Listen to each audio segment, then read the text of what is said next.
Hi, and welcome to another episode of pianoTV. So in today's Q&A, I wanted to talk about using a metronome and address the question of how to practice with a metronome.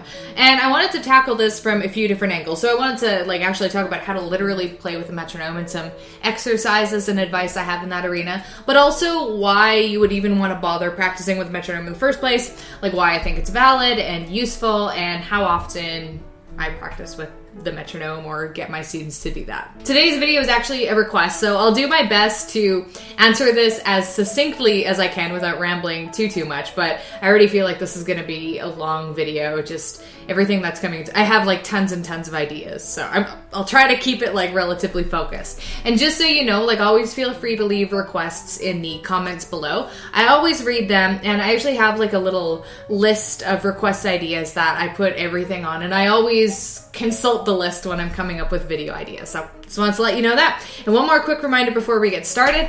I am actually recording this from the past because I'm on vacation right now. So if you are leaving requests in the comments today, I probably won't get back to them for a couple weeks. I just want to give you a heads up. I will see them though. Anyway, let's get started. So, are there any benefits to using the metronome?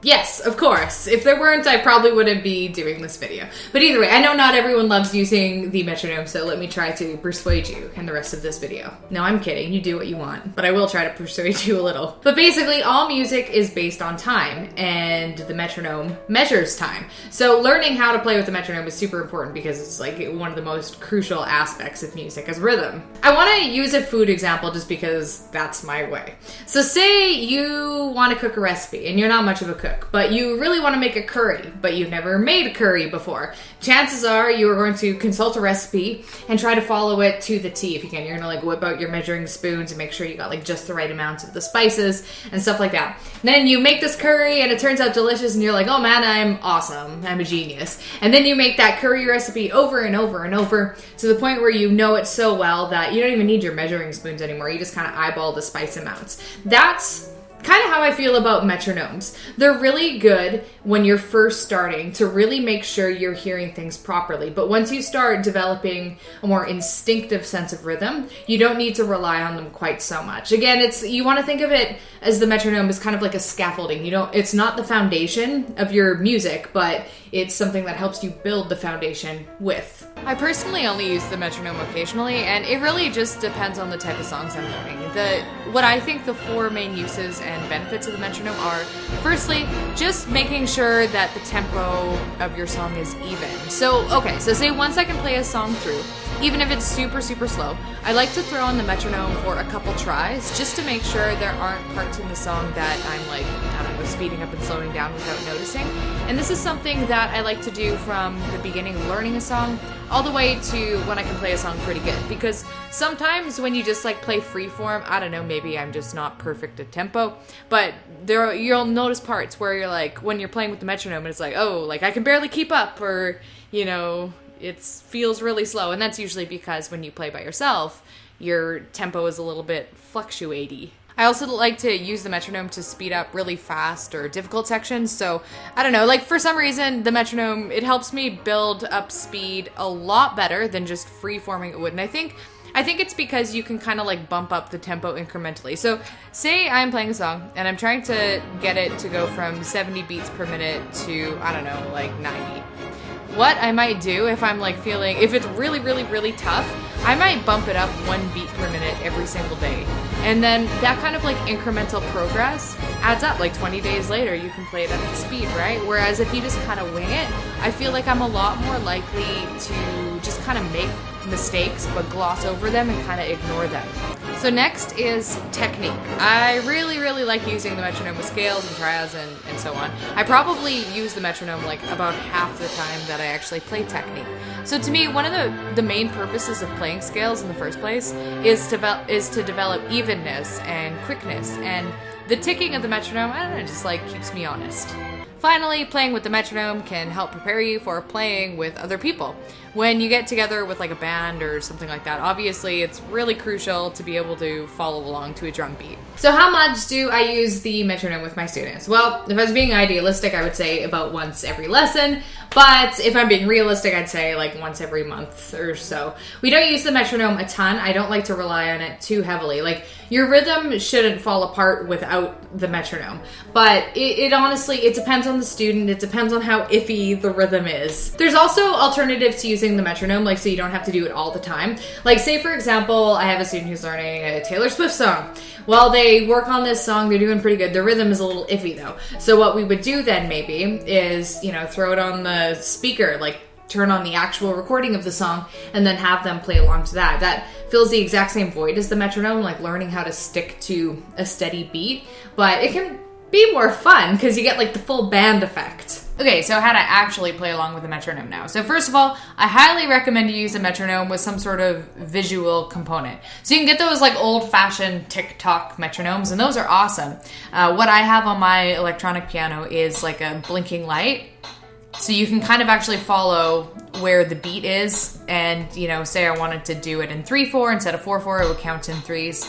And then you can actually visually see the ticking. After that's all set up, the best place I think to start is with scales, because scales you can learn really fast and they're pretty easy overall, and they have a constant steady rhythm as opposed to like a complicated rhythm that changes, which makes it a really good starting point to try to sync up with the metronome. So I am going to turn my metronome, it's at 120 beats per minute right now, and I'm going to play a 1-octave C scale just in quarter notes. So my goal here is to match up each tick of the metronome with one note that I play. I'm not going to go really fast or really slow at this point. A nice medium beat is a lot easier to stick to.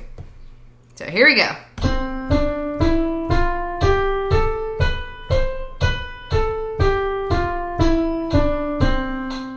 So once you got the hang of that, I would just try playing with different rhythms. So you could try doing a scale in half note rhythms or eighth note rhythms or 16th note rhythms, but I'm kind of getting ahead of myself. So how about let's slow this down to 100 beats per minute. And I am going to play an eighth note rhythm this time. So as you know, with eighth notes, for every tick, we have 2 notes that play in that time.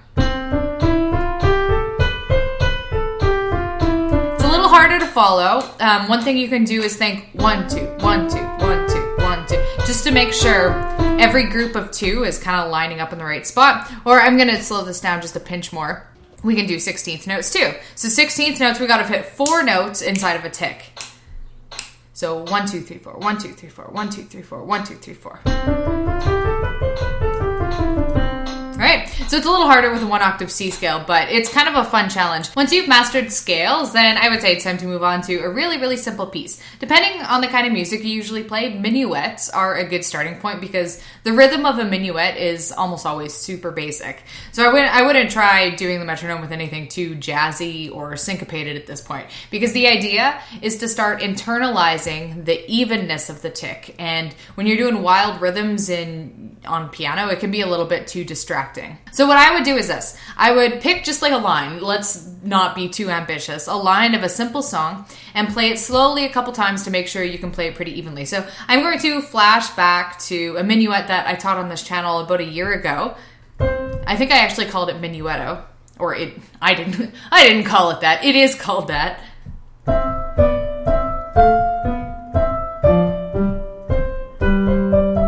Not sure if I played it exactly like it was supposed to go, but I think I kind of can play it slow. I'm able to play it even by myself. So what I'm going to do now, I'm going to turn this on to 120 beats per minute.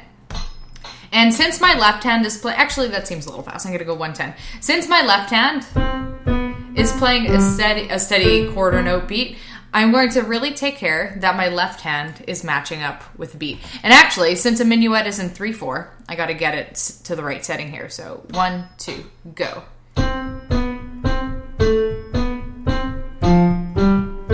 All right, so it looks like I can match up my left hand just fine. I was watching the ticks to make sure I was all in alignment. Now let's try it with the right hand.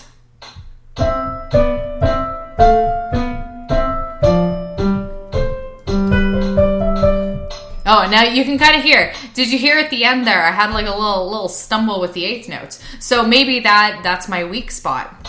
So I'm going to try that again. Let's see if I can fix that.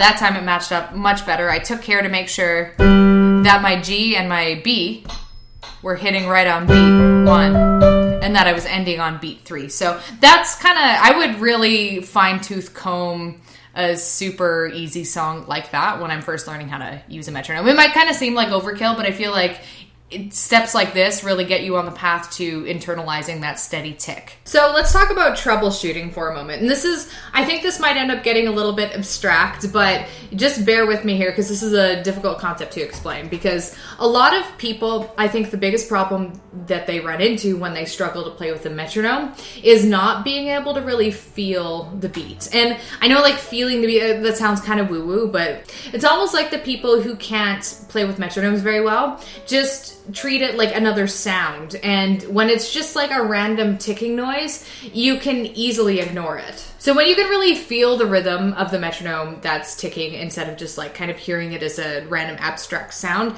it starts to become more like a law. And then when you're playing along with it, you're like giving reverence to this law, because who wants to break the law, right? So sometimes I find people treat playing with the metronome just like they would kind of like an annoying background noise. It's like the metronome tick to them is akin to a dog barking or a child crying.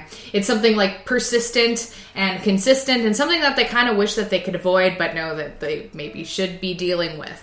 And if that's how you perceive the ticking of the metronome, as just kind of like this annoying sound, that's how you're going to treat it when you play. You're not going to give it the respect it deserves, and you're going to push it to the back of your mind, and it's going to be useless. You're not going to be able to play with it. So just try to remember that that tick of the metronome is like the law. You can make it faster, you can make it slower, you control that. But the ticking is always relentlessly even. Like, you cannot bargain with the metronome. So once you can start giving the metronome the respect it deserves and understanding it as like the glue that holds your music together, not just like this annoying tick, that's like the first step to being on the path to internalizing the rhythm and feeling the beat. So after the minuet example that I showed you, you can work up to more complicated rhythms when you're playing along with metronomes. Just make sure like to start a lot below your level so that you can, because it's like building a brand new skill, right? So you don't want to start with the hardest music you can play, because then you're going to be too distracted by all your notes. So in terms of like internalizing the evenness of music,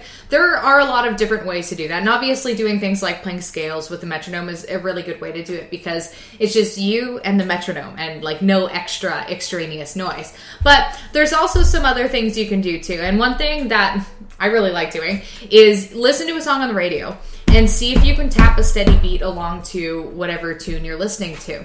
Seems easy to do in theory, but sometimes if you're listening to a song that has like lots of crazy random rhythms, to be able to continue to hear that underlying beat is a really important skill to have. And that's like, if you can be a metronome to a song, then when you're playing a song and trying to use the metronome, you can maybe understand it a little bit better. Walk a mile in the metronome shoes. I'd actually go beyond that too. Once you can tap a steady beat along to, some random music that you're listening to, see if you can determine the time signature. So usually songs are in 4/4.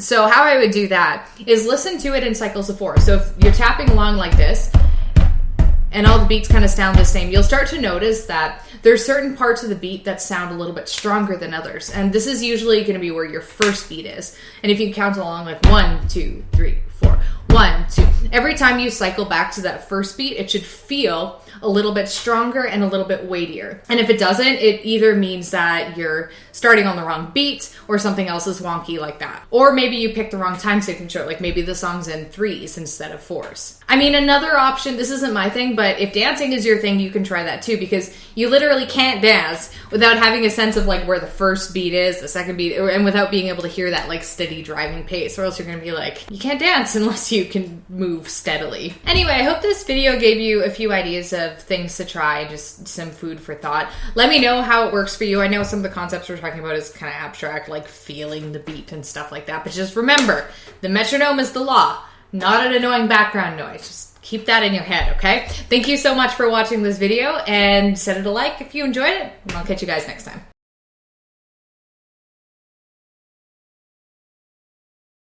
Just wait till my phone stops ringing.